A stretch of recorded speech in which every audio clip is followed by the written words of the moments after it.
Bonjour à tous et à toutes et aujourd'hui je vais vous parler de la très célèbre Peugeot 405. Alors tout commence au début des années 80 et à ce moment-là la situation de Peugeot était assez compliquée.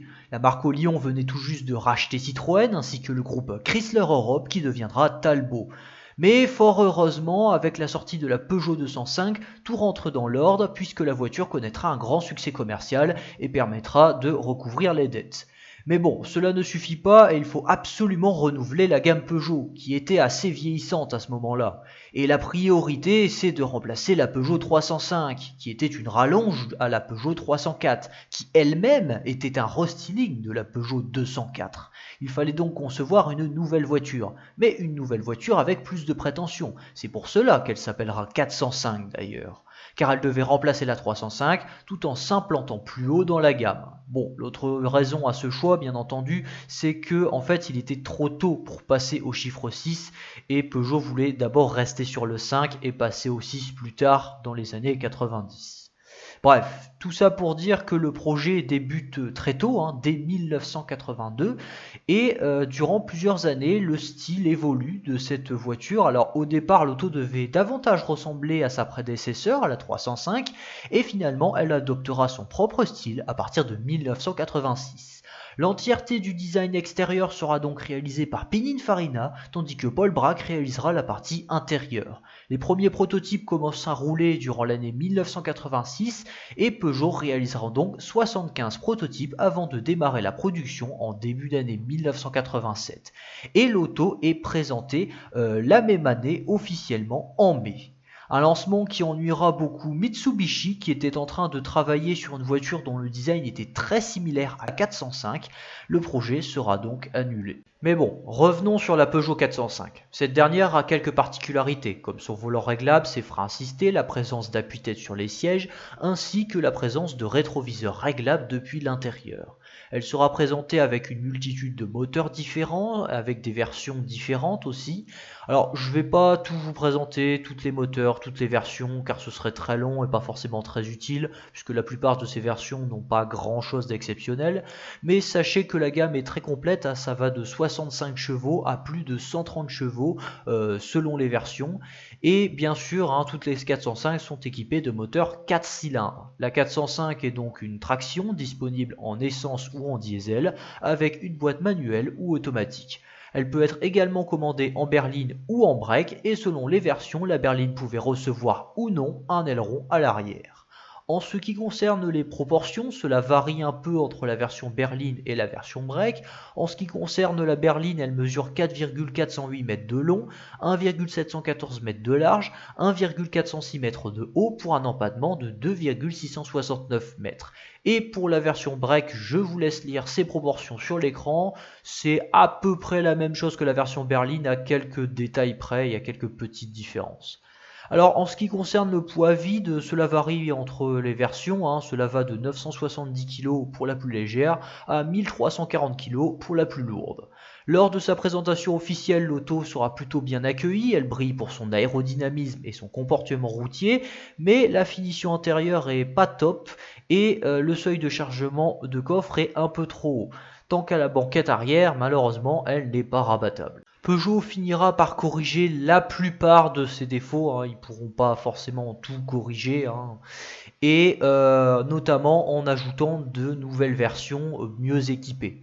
Et la version la plus célèbre, c'est la Peugeot 405 MI16, qui reçoit un moteur 4 cylindres 1905 cm3 de 160 chevaux pour 220 km/h en vitesse de pointe. Le 0 à 100 est abattu en 8 secondes 6. L'auto reçoit également des spoilers à l'avant et à l'arrière pour améliorer l'aérodynamisme, ainsi qu'un aileron, des jantes spécifiques, un volant en cuir, la climatisation de série et l'ABS, ce qui était assez exceptionnel pour une voiture de grande série. N'oublions pas que ce type de technologie n'était présent que sur des voitures haut de gamme, comme la Jensen FF et la Porsche 959. Et pour le cas de la 405, l'ABS sera même proposé sur d'autres versions de la 405, pas forcément sur la MI16. Et pour ceux qui auraient oublié à quoi ça sert un ABS, petit rappel.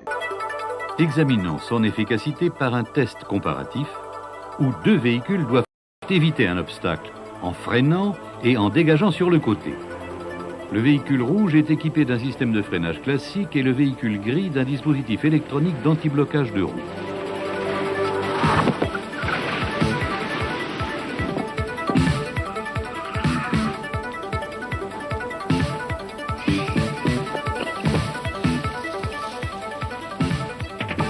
Lorsque le conducteur de la voiture rouge aperçoit l'obstacle, il freine et braque pour l'éviter, mais les roues se bloquent. La voiture continue sur sa trajectoire, le conducteur perd le contrôle de la direction et du véhicule.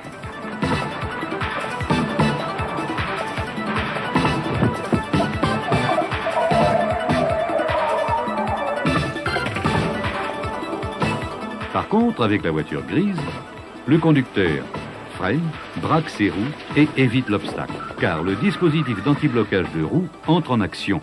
Les capteurs mesurent la vitesse des roues et le boîtier électronique règle la pression de freinage en fonction de l'adhérence disponible.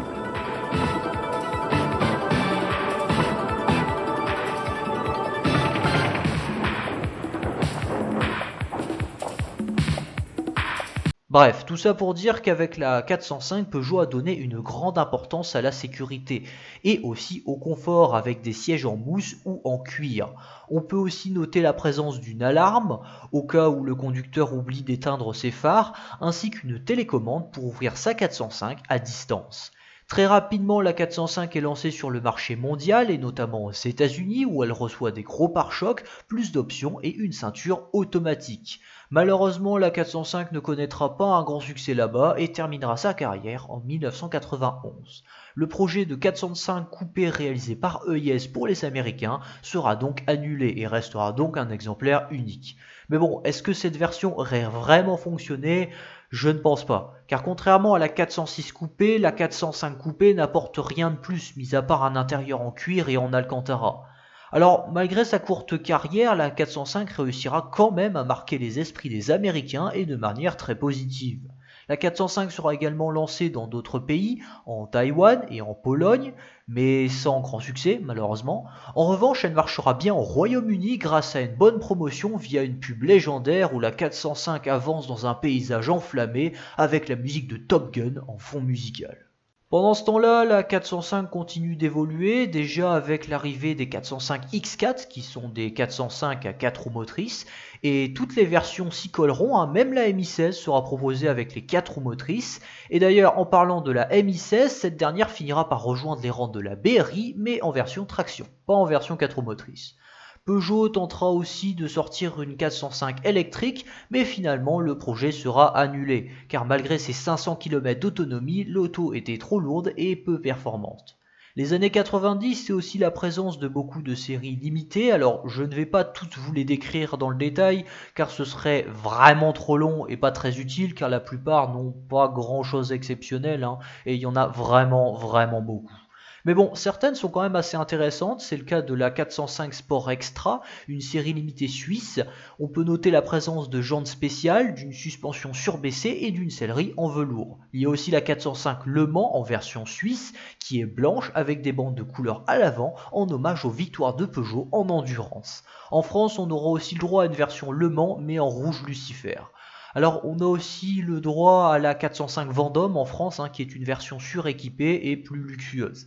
Alors en ce qui concerne les autres séries limitées, je me contenterai juste de vous les lister. Peugeot 405 Break Roland Garros, 405 MI16 Collection, 405 Silverline, 405 GLX, 405 GRX, 405 S-Series Suisse.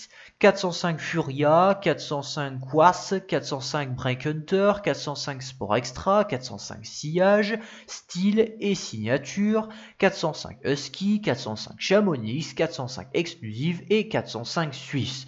Bref, comme vous l'avez vu, il y en a eu pas mal des versions limitées. La Peugeot 405 s'illustrera également en compétition avec la Peugeot 405 Turbo 16 qui est en réalité un mélange entre la 205 T16 et la 405.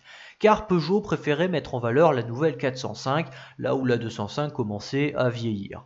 L'auto pèse donc 1300 kg et dispose d'un 4 cylindres boosté à 400 chevaux, et c'est grâce à cette voiture qu'Harry Vatanen et Bruno Berglund gagnent 2 courses au Dakar en 1989 et en 1990. L'auto remportera également d'autres victoires dans des rallyes, notamment grâce à Harry Vatanen. Et toujours grâce à Harry Vatanen, la 405 Turbo 16 remporte la course de côte du Pikes Peak en réussissant à battre un record en montant à bloc jusqu'en haut de la montagne en seulement 10 minutes, 47 secondes et 200 centièmes. Et c'est pour cette raison que Peugeot réalisera un film spécial pour fêter l'exploit. La Peugeot 405 s'illustrera également en super tourisme, son moteur sera donc revu par Pipo, la même société qui a réalisé le moteur de la Peugeot 104 ZS de Arvor si vous vous souvenez bien, et donc le 4 cylindres de cette 405 sera boosté à 290 chevaux. Alors la 405 super tourisme ne restera pas longtemps en compétition, mais elle réussira à décrocher quelques victoires et même le titre constructeur pour Peugeot.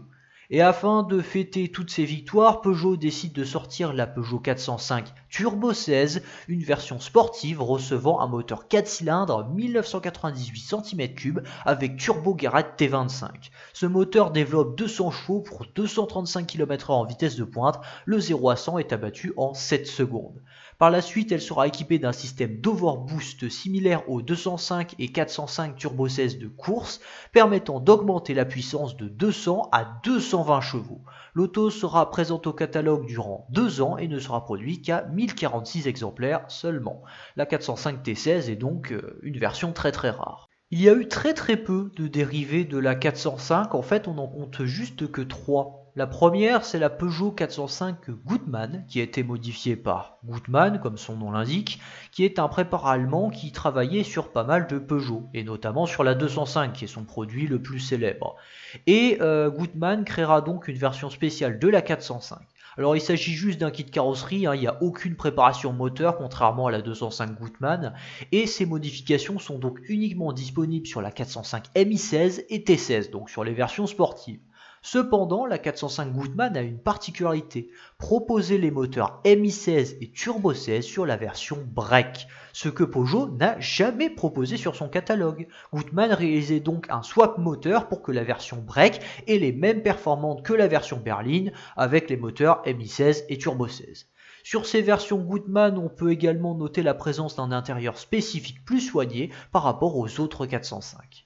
Alors l'autre version spéciale de la Peugeot 405, c'est la 405 Zender, qui fut donc modifiée par Zender, d'où son nom. Alors Zender, c'est qui? C'est un préparateur allemand également, qui proposera donc ce kit carrosserie sur la 405. Alors malheureusement, l'auto connaîtra très peu de succès, car aujourd'hui la voiture est devenue introuvable. En même temps, Zender n'a jamais proposé de Peugeot dans leur catalogue, les clients Peugeot avaient plutôt l'habitude de se rendre chez Gutmann. Alors autre grande rareté, la Peugeot 405 polyester accessoire qui fut réalisée par la société du même nom, une société française. Et étant donné que l'auto est introuvable à l'heure actuelle, cela signifie qu'elle n'a pas été une très grande réussite et elle a dû être très peu produite. À la fin des années 90, la Peugeot 405 n'a plus rien à faire dans la gamme Peugeot, puisque la nouvelle Peugeot 406 est sortie. Alors elle finira par disparaître en 1996. Elle fera juste une dernière apparition durant une conférence iranienne dans une version limousine spécialement créée pour l'occasion en 1997. Cependant, ce n'est pas la fin de la 405 pour autant, elle continuera d'être vendue après cette date, mais à l'étranger uniquement. Elle continuera d'être produite en Iran et aura le droit à une version en propulsion, oui, en propulsion avec les 405 RD et ROA, puis elle finira par évoluer en Peugeot Pars en 1999. Il s'agit bien entendu d'une 405 qui a été restylée et qui est encore produite à l'heure actuelle. La 405 aura même le droit à une version pick-up nommée Quadro Harrison, mais malheureusement l'auto ne conserve pas complètement le style de la 405, ce qui est assez dommage. La 405 sera encore en production dans d'autres pays, en Argentine notamment, mais jusqu'en 2001, mais aussi en Égypte via la Peugeot Pars, que je vous ai parlé à l'instant. Il y a également eu l'Ipco Samand, qui ressemble pas du tout à une 405 et qui utilise juste la base technique de la 405. L'auto sera produite jusqu'en 2022. Et la dernière version de la 405 qui fut lancée en 2019, elle a été lancée en Azerbaïdjan sous le nom de Peugeot Kazar 406. Et encore une fois, il s'agit d'une 405 simplement restylée. Mais vous allez me dire, pourquoi Peugeot continue la production de la 405 ? Eh bien, pour des questions de prix. Dans ces pays, une 405 coûte juste 10 000 euros, ni plus ni moins. Et le succès de l'auto est tellement important qu'il s'agit l'une des meilleures ventes de Peugeot à l'heure actuelle. Mais l'autre raison, c'est que la Peugeot 405 est une voiture increvable. Si vous croyez que c'est un mythe, que Christian Parizeau utilise la même Peugeot 405 depuis 1987, vous vous mettez le doigt complètement dans l'œil. Beaucoup de gens roulent avec des Peugeot 405 à l'heure actuelle, car elles arrivent à dépasser facilement les 300 000 km, et c'est pas rare d'en croiser avec plus de 500 000 km au compteur, et certaines arrivent même à dépasser les 600 000 km. Et au vu de la qualité des Peugeot modernes à l'heure actuelle, je comprends mieux pourquoi Christian Parizeau roule toujours en 405. Bon, comme je viens juste de le dire, la Peugeot 405 est une voiture fiable et robuste, et il n'y a pas grand chose à dire à son sujet. Si l'auto est bien entretenue, il n'y a aucun problème à se faire. Le seul défaut qu'on pourrait lui reprocher, c'est une consommation un peu élevée sur les versions sportives, mais bon, là, rien d'anormal, il ne faut pas s'attendre à une consommation économique avec un moteur développant plus de 200 chevaux. Les versions sportives peuvent également connaître quelques soucis en plus, le système d'allumage peut poser quelques problèmes, le turbocompresseur doit être changé régulièrement tous les 100 000 km, et il faut respecter le temps de chauffe avec le turbo, 1 minute avant de démarrer et 1 minute avant de couper le moteur. Bon, ça c'est comme sur toutes les versions turbo.